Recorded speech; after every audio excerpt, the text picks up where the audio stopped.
Straight to the point, sports and entertainment. Hit the like button, sub to the channel if not a member. Also hit the notifications so that you're able to get all of my content, all of my videos. I want to give a shout out to all of my subs, my day ones. And I also want to give a shout out to my new subs too as well, man. I really appreciate y'all support of this channel. And I also want to give a shout out to the whole entire Lions Den community, both basketball and as well as boxing. We're talking a little bit of both, and we're talking about other things outside of that. Y'all know how I get down. I'll wait for a few people to get up in here. Top of the morning to everybody. I did not go have some things I had to take care of, but nonetheless, I'm here right now, and we gonna cook. We definitely gonna cook. Hope everybody feeling all right.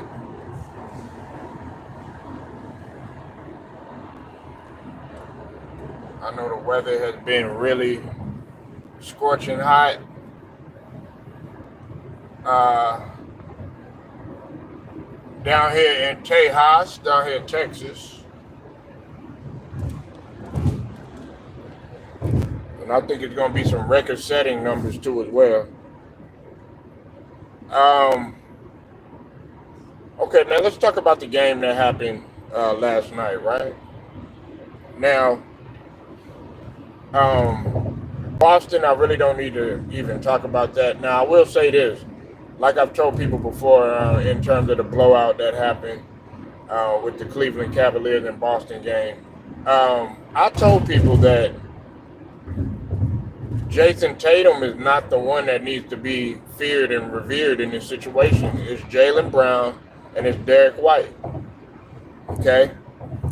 Salute to y'all. What's up with it, Ted? What's up with it, Alex? I see y'all in the building. Now, um, I picked the Cleveland Cavaliers to win it, okay?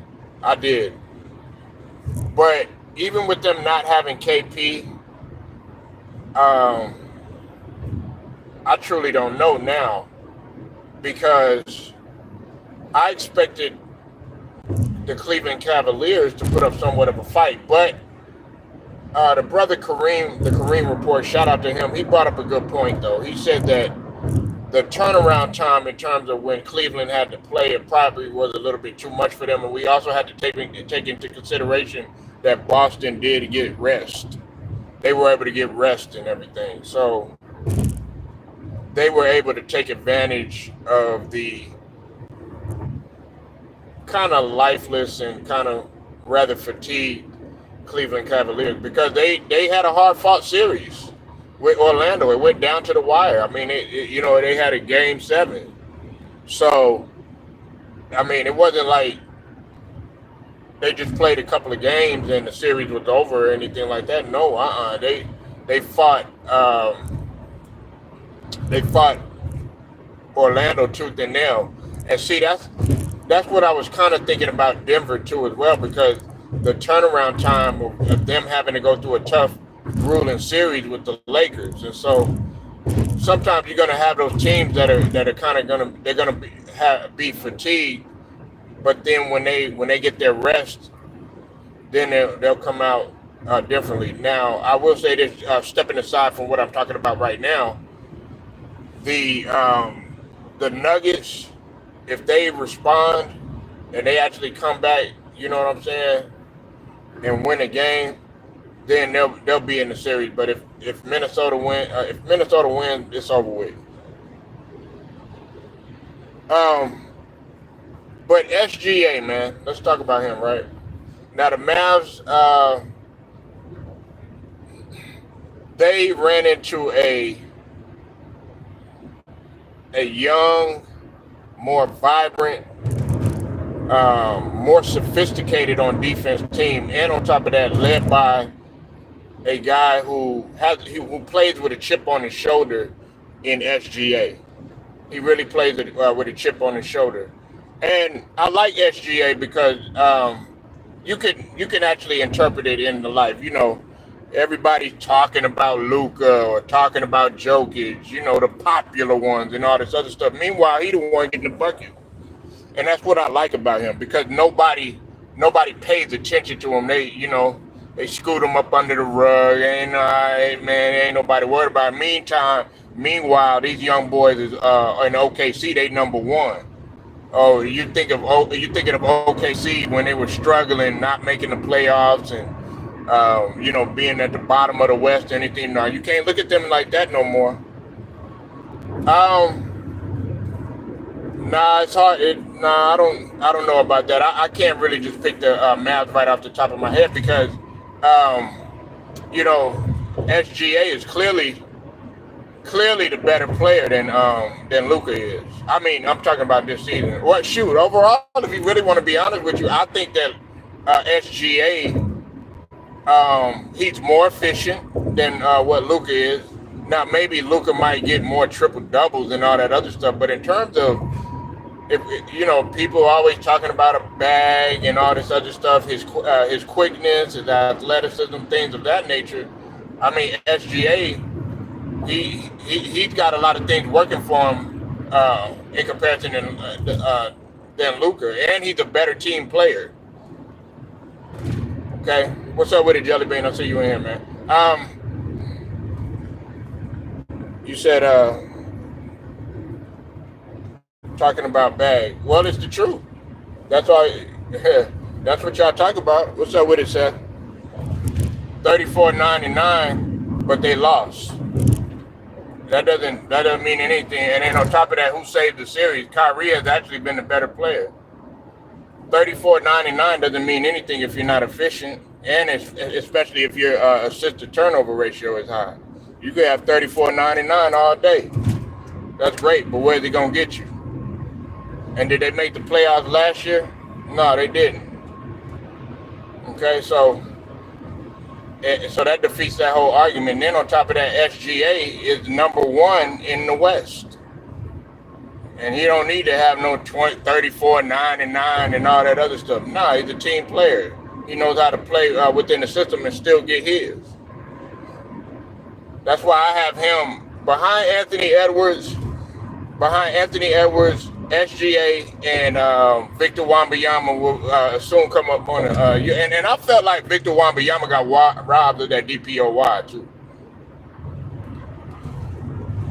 You said Luka is fast, but Luka bag is us better and passer.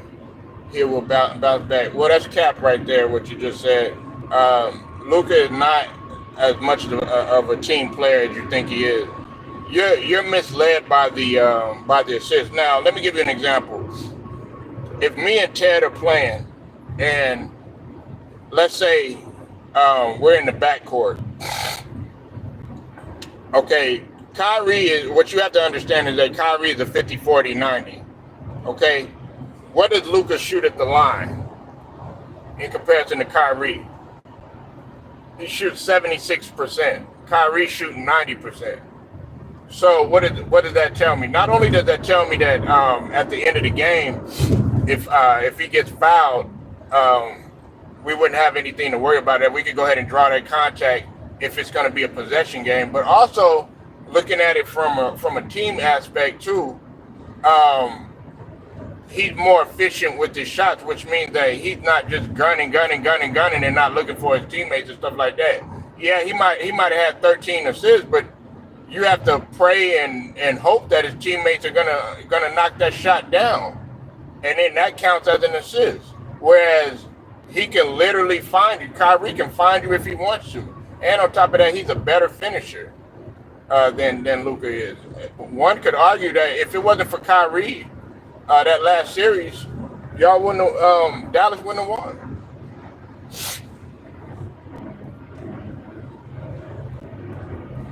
But like I said, it doesn't take anything away from Luka. I mean, and make sure y'all hit the like button, please. It's in the top right corner. Please hit the like button. But the thing about it is, what we have to understand is that when it comes to Luka and when it comes to a guy like Kyrie, y'all are looking at the numbers and everything. You know what I'm saying? But we're looking at the impact. Kyrie's impact last series was clearly second to none. And on top of that, Yeah, Luka, he's just now starting to step it up with defense. Kyrie has actually been playing defense. You see him diving on the floor last series. Now Luka did play solid defense. He stepped it up, but it it takes a guy in Jason Kidd to make him stepping up. With Kyrie, he don't need to do that. And I'm not saying Kyrie's a great a great defender either, but when Kyrie, we have to understand and we have to realize that Kyrie does have a championship up under his belt. So, um, right now SGA is just he's the better player. He's proven to be the better player. Matter of fact, Anthony Edwards is a better player than Luka is.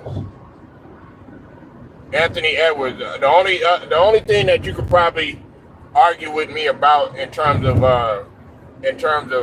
Anthony Edwards in comparison to Luka is his shooting percentage, and that was earlier in his year and earlier in the career. I think Luka shooting like 48, shooting 48%. Anthony Edwards was a little bit lower than that, but as of late, Anthony Edwards has been shooting a high percentage. Like the first game, he shot like 58%. SGA makes our squad better. See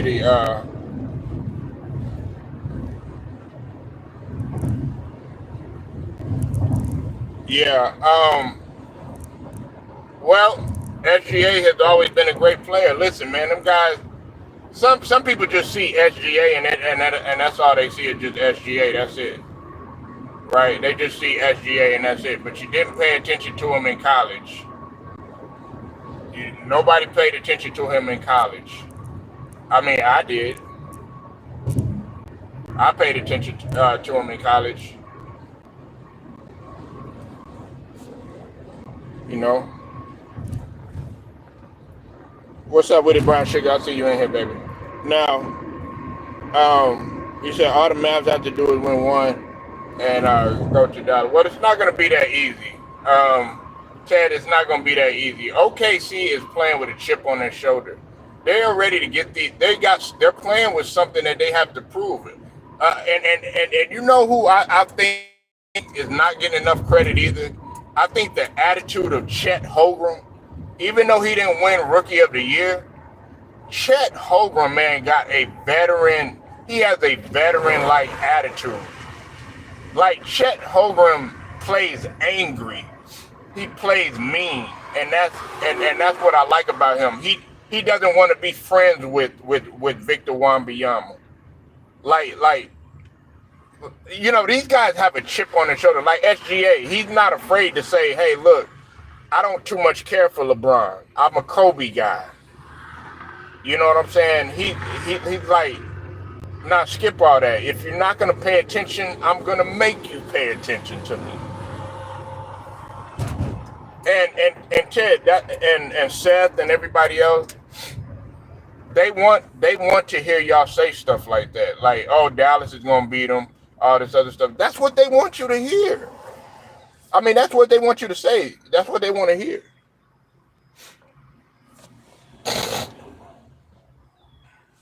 You said salute, y'all.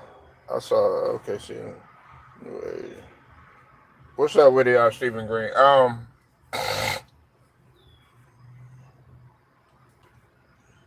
Yeah, it's a great matchup because they don't like each other. These guys are rivals and they're competitors. They don't like each other, and that's what I like. That's what I like. Both of them are long and lanky. Of course, Victor Wembanyama is a little bit longer, a little bit lanky, but they're both tall, long, and lanky. They're both defenders. Chet can shoot from the outside. Chet can handle the rock too as well. And Chet is a very slept-on defender too.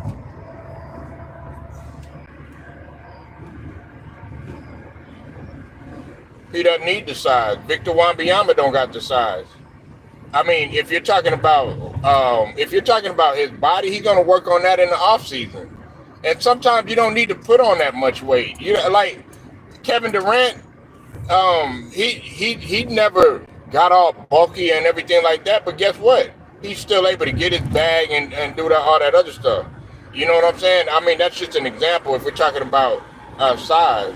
Yeah, like sometimes, man, when you put on like all this muscle for your frame and stuff like that, it slows you down. Nah, Chet Holmgren is fine like how he is. Now I ain't gonna lie to you, I doubted him when he came out of when he came out of college. I doubted him. I was like, man, this guy ain't gonna. They talking about he gonna go to the league and all this stuff. I was like, man, this dude ain't ready. But you know, as soon as he got injured at first. Well, he couldn't play the first year, but then he came out. You know, this very next year playing a lot better.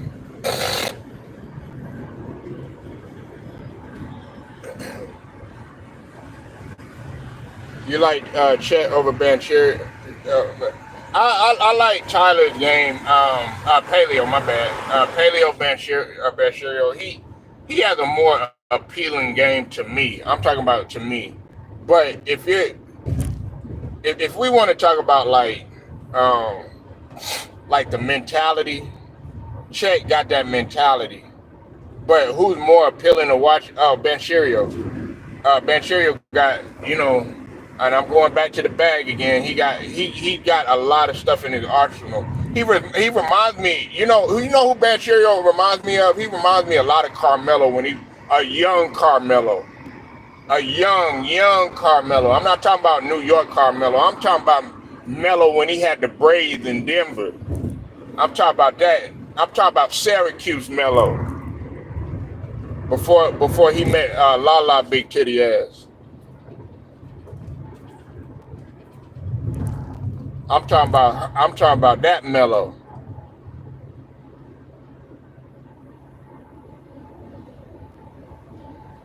Melo before he messed up and let his nut go in that strip and shit.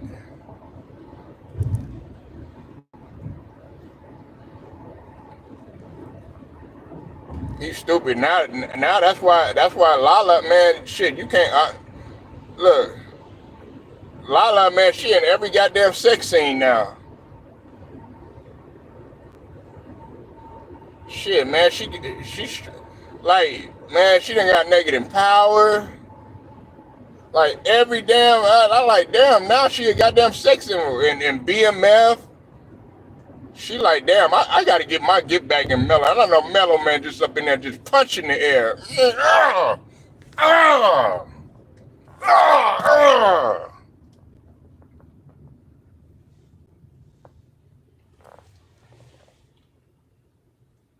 Who? Nah. I don't. If you notice, I don't be talking about Glorilla like that, man. I talk about her talent and stuff like that, like in terms of her grinding. But I like Lala. I like Lala's grind too. And she was before she became a sex symbol. I actually thought that she was attractive. At first, nobody was paying attention to Lala, and then all of a sudden, Mello got with her. Everybody started. No, it wasn't Mello moved on. Lala moved on. Matter of fact, don't forget it was Mello was the one that was trying to put everything back together.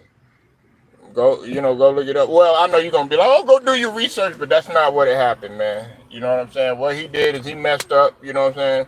Mello, you know what I'm saying, want to go with IG models and strippers and all that other stuff, sort of like what PG did, you know what I'm saying, got that nut off and everything, and then next thing you know, you messed up a good thing. Hold up, because they have a beautiful son. Well, I mean, you got to make wiser choices, man. Man, that you just why not just save yourself the grief and then do that? Now if Lala go ahead and do it and then she end up getting pregnant, you know what I'm saying, by somebody else, oh man, should be called every name in the book but a child of God, you know what I'm saying? But with Mello, oh, it's all right. Oh, they got a beautiful son and everything like that. But see, if Lala did it, you know what I'm saying, and cheated on Mello, and then she ended up getting pregnant, then they'd be like, oh, she this and she that. You know what I'm saying? She ratchet and all this other stuff.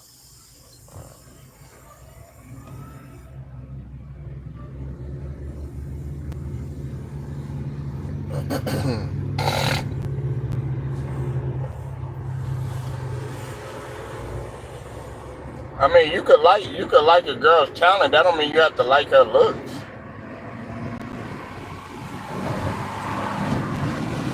You know. So, but that I I mean I talk about females, okay, females, women. None of that rainbow stuff and all that stuff y'all be all into and stuff like that. No, we talking about females, Adam and Eve, Adam and Eve. Now luckily it was an Adam and Eve thing with Mello. You know what I'm saying? But oh, see, they don't. Hey, they didn't want to hear that. They didn't want to hear that. They didn't want to hear that. But like moving on, man. I'm gonna talk. I'm gonna talk about Jermall Charlo for a second. Um, as you know, Jermall Charlo had got well. There was a car collision that had taken place, and we all know that Jermall Charlo, man, Jamal Charlo rather, he's been going through some crazy stuff over the course, I would say, of the last like 3 years, 3 or 4 years. Whether it's problems with his in his marriage, and with the wife, his struggling drinking and drugs and stuff like that. Well, I'm just gonna say drinking. We don't necessarily know. It could be drugs, but he got caught, and they said that DWI, and they said that he was above the normal limit. As you know, in Texas, it's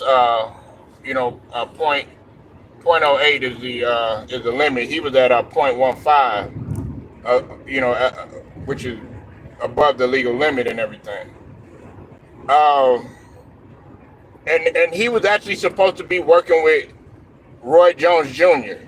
He was supposed to be working with Roy Jones Jr., getting his life together. He had been on IG and social media, just here and there, just telling everybody how he was doing, but he wasn't on there for the foolishness or the nonsense. And then the last time, of course, he got into it with Caleb Plant when Caleb Plant had slapped him and everything, but then you know, he had actually apologized. Everybody felt like he went out like a sucker and everything like that, but as soon as Caleb Plant had slapped him, everybody was trying to hold him back. So I got to give Jermall, I got to defend him on that one, because it was like he slapped them and they were in the back. You know what I'm saying, of the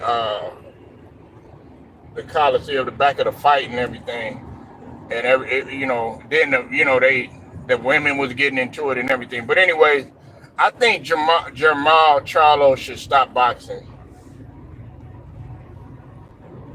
You said Charlo need to surround it. Yeah. Shout out to Bruce Gas, boxing and jazz and more. Go sub to his channel. Bruce Gas was talking about it too. I'm glad you're in here, Bruce. But yeah, he needs to stop. Matter of fact, Bruce, he was one of the first ones to talk about it. Bruce Gas, shout out to Bruce Gas, shout out to Town Biz, and also shout out to Blue Blood. I think I saw Blue Blood talking about it too. Go sub to all of their pages.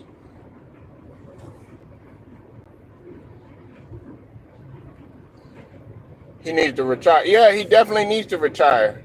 And that's cap what you just said, Cypress, because they're actually doing better right now. So that's cap. That's cap. That's why everybody's getting hyped up to see the the what's it called? Because don't nobody want to see no nonsense. Like, who wants to see? Okay, Ryan Garcia, yeah, he did his thing. Everybody was happy on top of the world, but then guess what? Now we got to wait on the results of you being a damn cheater. Everybody's tired of the nonsense. Or, this guy don't want to fight this guy. Oh, yeah, you'll fight Frank Martin, but you don't want to fight, you know what I'm saying, Devin Haney. And I like Shakur Stevenson, but Shakur Stevenson, he need to step out and fight and not be afraid to let your O go. So celebrity boxing is killing right now. Hell yeah, I'll wake up and go see Frank Gore or Deron Williams or somebody else like that. Hell, I go see a Jake Paul fight. I'll go see a Logan Paul fight. At least they're going to put on the show. Listen, as bad as we don't want to see Mike Tyson and Roy Jones Jr., or they didn't want to see them, two old niggas fighting or whatever, hell, they got right to it. They trying to show them young niggas, okay, hey, look, stop the talking and just get in the ring. And that's what they used to do in comparison to back in the days. These celebrities, they ain't talking shit. Hell, what's his name was getting knocked out. Shout out to Say Cheese, Sean Cotton. Shit, hell, Sean Cotton, even though, you know what I'm saying, he ain't no fighter or nothing like that, you know what I'm saying, Texas finest and everything, but hey, he got out there and he tried to put on the show or whatever.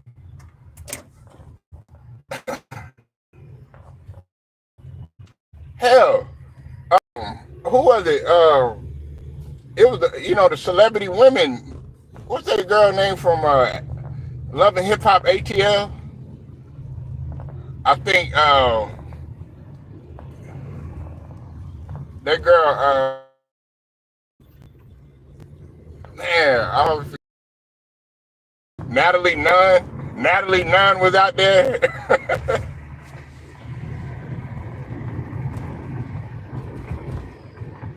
You said, but I don't think he would be if he gonna be a trainer, man, he gonna have to clean his life up. Jermall Charlo, he can't be sitting there, like drunk like that. You know what I'm saying, or constantly getting in trouble, as it pertains to alcohol, man. And listen, I'm not hating on anybody that drink.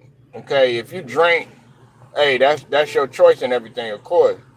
But man, you got to be able to control that. You know what I'm saying? Hell, I'm not condoning this, but there's functioning alcoholics. But damn, at least if you gonna drink, at least be. I'm not encouraging to be no functioning alcoholic, but damn, try to have some sort of professionalism with the shit. Like Jason Kidd would drink all the time. But we know that Jason Kidd had gotten into some trouble, but I was surprised that he got drunk like that.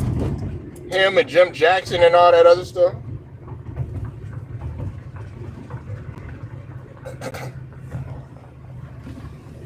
It's like Chris Webber used to smoke weed all the time.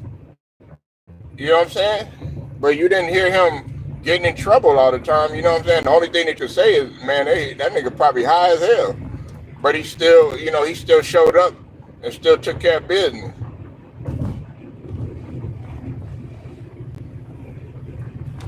Yeah, man, they were drinking a lot. You had guys, like the football players that would snort lines before the game and stuff like that. I mean, yeah, everybody got their own vices, is what I'm saying. Michael Irvin, you know what I'm saying? Michael Irvin, you know what I'm saying? He loved his coat, and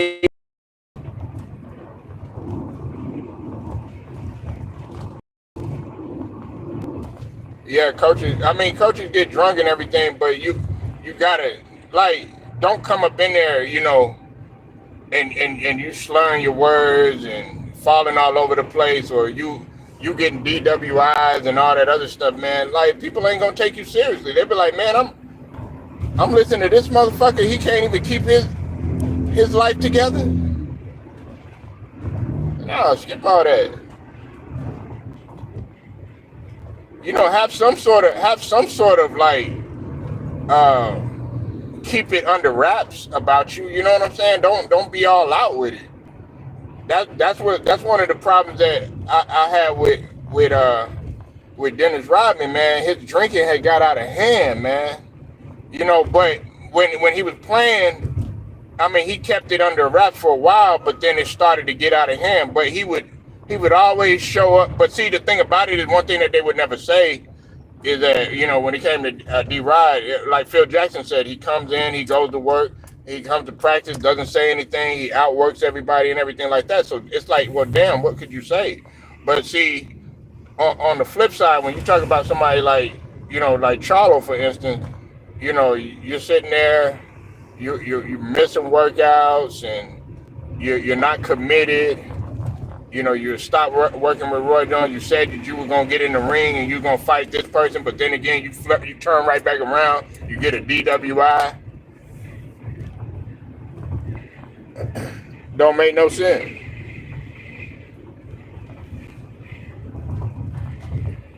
That's why Terrence Crawford is so levels above of everybody. And I like Terrence Crawford because everybody talks about Terrence Crawford. They were downing him and everything, man. But if you listen to how Terrence Crawford talks, and this is no disrespect to Errol Spence because I'm an Errol Spence fan, listen to the way that Errol Spence talks and listen to the way that Terrence Crawford talks. You see that there's a complete difference. You know, Terrence Crawford, he's not slurring his words. He's very sharp. He's ready to go. You know what I'm saying? He's like, let's get it on. Everybody, some people saying that he talk like a damn square and all this other stuff because he ain't slurring his words. You know, he's articulate when he's talking and stuff like that. No, that just means that man is focused. You know what I'm saying? Or you know, they want him coming to the ring. Oh man, well Earl don't look right and all this other stuff, but they still gonna win. But they want to make excuses about Earl Spence losing. No, and I'm an Earl Spence fan. No, Earl got his ass whooped. Okay, he lost, and Terrence Crawford was the better man. He had been working out. He had been focused, and that's what Charlo needs to be. You can say all this stuff you want about Jermall Charlo, but Jermall Charlo is the more focused Charlo. So, hey, he went up there. He went up 2 weight classes after a long hiatus of not fighting because of you know, he was injured, of course. A long hiatus, like close to 2 years, a year and some change. Jumped up 2 weight classes. Everybody thought that this guy was crazy for doing it, but he dared to be great, and he went up there. Now, some people were going to say, yeah, he went up there for a payday, but guess what? He finished the fight. A lot of people were saying that he running. He still got in there. I felt he could have been a little bit more aggressive.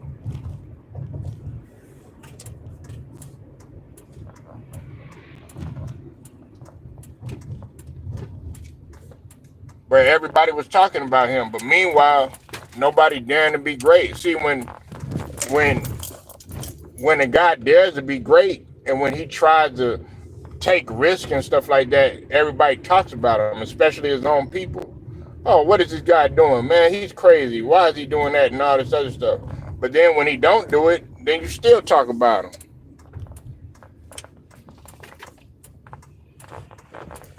You know, make up your mind. Either you want this guy to be successful or you don't want him to be successful.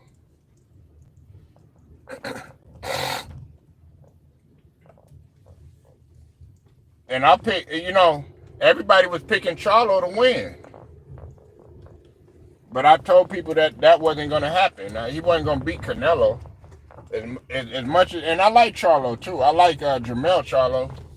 I like both of them, man. But I wanted them to come in. You know, they would say some controversial stuff sometimes. You know, that I didn't agree with.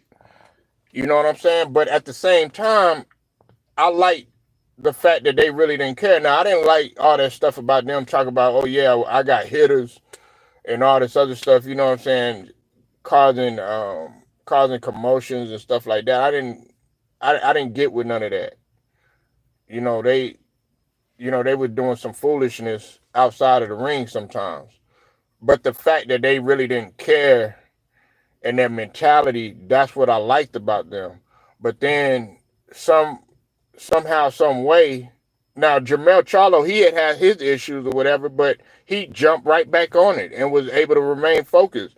Because don't forget, when when the Charlo brothers had first came out, everybody was looking at the big brother as being the better brother, especially when Jermall had took that L. Everybody was like, "Oh well, Jermall Charlo is undefeated and everything like that." But I was like, "Nah, Jermall is out there actually taking risks, and he was able to come out and avenge his loss and everything." But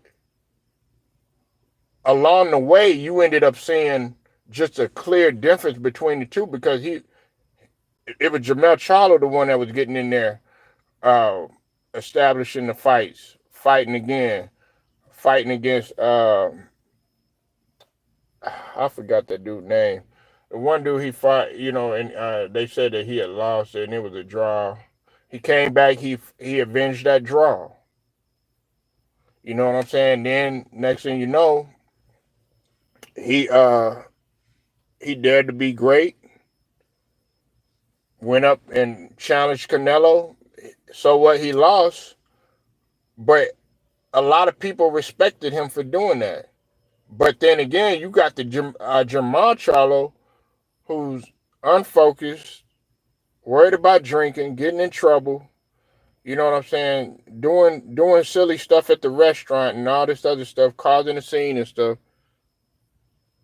Yeah, he tried. You can't knock a guy for trying. Because what if he won? See, that's the thing. If he won, we'd be having a different argument. If he won, we'd be having a different argument. Matter of fact, if he won, some people would put him in like damn near top 5 category. Because you haven't seen anybody do stuff like that. I think the only person that was able to do what he did was, I think, Bernard Hopkins, if I'm not mistaken, when he was fighting. Other than that, you haven't seen a guy come off a layoff. And boxing is when you miss time in boxing, it's like dog years that you miss. Bruce can tell you that. Anybody else, everybody will tell you that. The brother, shout out to the Kinfolk 78 Sports, the General. Black Fight Fan will tell you that. Ticket TV will tell you that. Blue Blood will tell you that. Town Biz will tell you that. All these guys will tell you that, man. If you miss a lot of time in boxing, because everybody's constantly training and they want that number 1 spot. So the fact that he went up and he moved up 2 weight classes, and on top of that, he fought one of the best to ever do it in Canelo, who is a vicious, and he's the king of the middleweight division.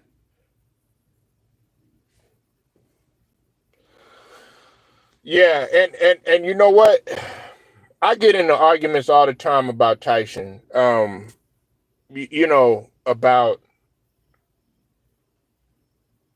About him going to jail and stuff like that,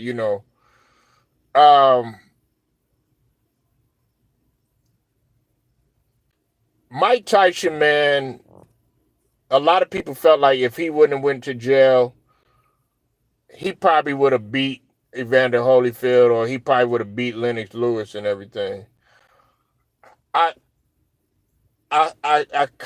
more on the side to disagree with that, but the only reason I would give just a little bit of, or cut Tyson a little bit of slack, is because I can't even do that. But before he went into jail, before he went to prison, he didn't go to jail. He went to prison. We got to understand he lost to Buster Douglas. And then on top of that, he didn't have his trainer, custom model. You know what I'm saying? I think that hurt him too a little bit. We got to look at the emotional side of things too. And on top of that, Robin Givens was a horrible liar, man.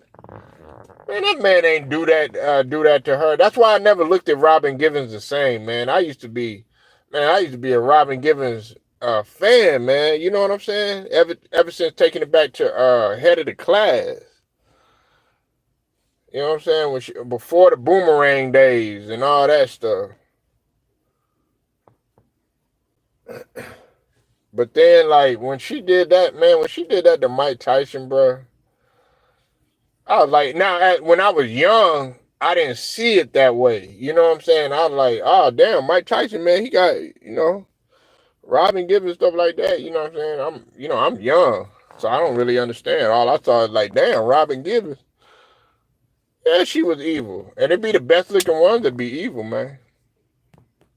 Be evil than a motherfucker, man. You know what I'm saying? Like Kim Kardashian, she evil. How she doing? How she did Kanye?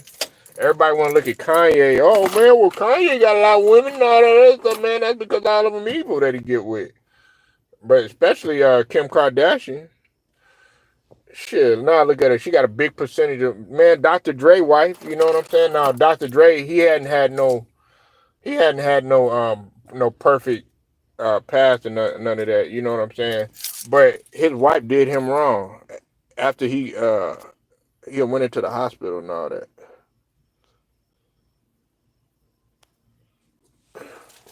Mike man Robert, you get in her pants.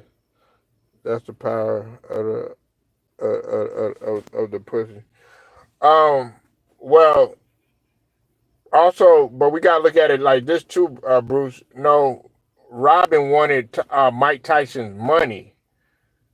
He wanted he wanted her money. I honestly feel that Mike Tyson because Mike Tyson was going.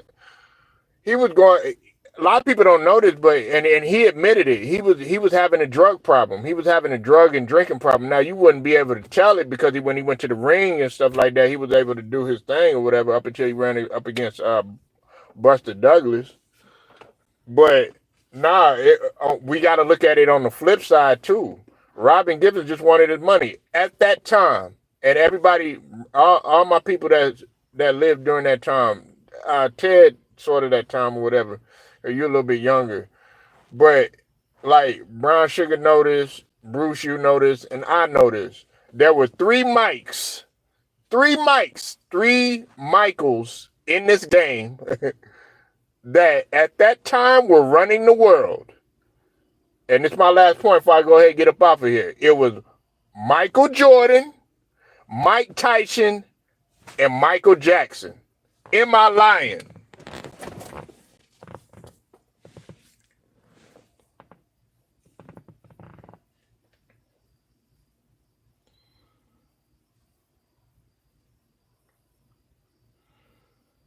And she caught him. Nah, Well, no, Robin Givens.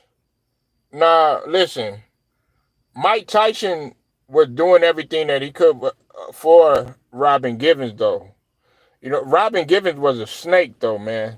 You know what I'm saying? So I'm not gonna give her no leeway at all. Mike Tyson clearly got taken advantage of, and he every guy, you know what I'm saying, wants a woman, desirable that they truly couldn't have because a lot of people felt like Mike Tyson couldn't get Robin Givens. That's how people looked at it. Yeah, you're right about that, Bruce. You're right about that, man. I can't argue about that. But see, the thing about it is we gotta like Robin Givens. She was just as much as fault as Mike Tyson, though.